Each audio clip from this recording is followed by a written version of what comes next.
Tip ಬಂದು ಇಲ್ಲಿ ನೋಡ್ತಾ ಇರ್ಬೋದು, ಈ ರೀತಿ ಪೌಚಲ್ಲಿರುವಂಥ ಶಾಂಪು ಆಗಿರ್ಬೋದು, ಕಂಫರ್ಟ್ಗಳನ್ನು ನಾವು ಅರ್ಧನೇ ಯೂಸ್ ಮಾಡಿ ಇನ್ನರ್ಧನ ಹಾಗೇನೆ ಬಿಟ್ಟಿರ್ತೀವಿ. ಇದನ್ನ ಟೈಲ್ಸ್ ಮೇಲ್ಗಡೆ ಹಾಗೇನೆ ಇಟ್ಬಿಡ್ತೀವಿ. ಅವಾಗ ಇದರಲ್ಲಿರ್ತಕ್ಕಂಥ ಶಾಂಪು ಎಲ್ಲನೂ ಚೆಲ್ಲಿ ವೇಸ್ಟ್ ಅಂತ ಬಿಸಾಕ್ತಾ ಇರ್ತೀರಲ್ವಾ. ಸೊ ಇದನ್ನ ನೀವು ಹೇಗೆ ಈಸಿಯಾಗಿ ಇಟ್ಕೊಳ್ಳೋದು ಅಂತೇಳಿ ತೋರಿಸ್ತಾ ಇದ್ದೀನಿ. ಇಲ್ಲಿ ನೋಡ್ತಾ ಇದ್ದೀರಲ್ವಾ, ವೇಸ್ಟ್ ಅಂತ ಬಿಸಾಕೋ ವಸ್ತುಗಳಿಂದ ನೀವು ಹೀಗೂ ಕೂಡ ರಿಯೂಸ್ ಮಾಡ್ಕೊಳ್ಬೋದು. ಈ ರೀತಿ ನೀವು ಜಡೆಗೆ ಇಟ್ಕೊಳ್ಳುವಂಥ ಕ್ಲಿಪ್ಸ್ಗಳನ್ನು ಹಳೇದಾದರೆ ವೇಸ್ಟ್ ಅಂತ ಬಿಸಾಕ್ತಾ ಇರ್ತಾರಲ್ವ, ಸೊ ಅದರಿಂದ ನೀವು ಹೀಗೆ ರಿಯೂಸ್ ಮಾಡ್ಕೊಳ್ಬೋದು.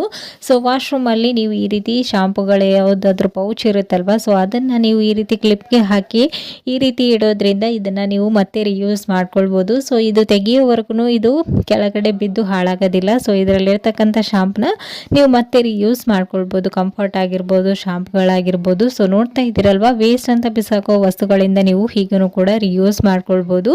ಸೊ ಈ ಒಂದು ಟಿಪ್ಸ್ ಖಂಡಿತ ಯೂಸ್ಫುಲ್ ಆಗುತ್ತೆ, ಒಂದ್ಸರಿ ಟ್ರೈ ಮಾಡಿ ನೋಡಿ, ಓಕೆನಾ. ಸೊ ಫ್ರೆಂಡ್ಸ್, ನೋಡಿದ್ರಲ್ವಾ ಇವತ್ತಿನ ಈ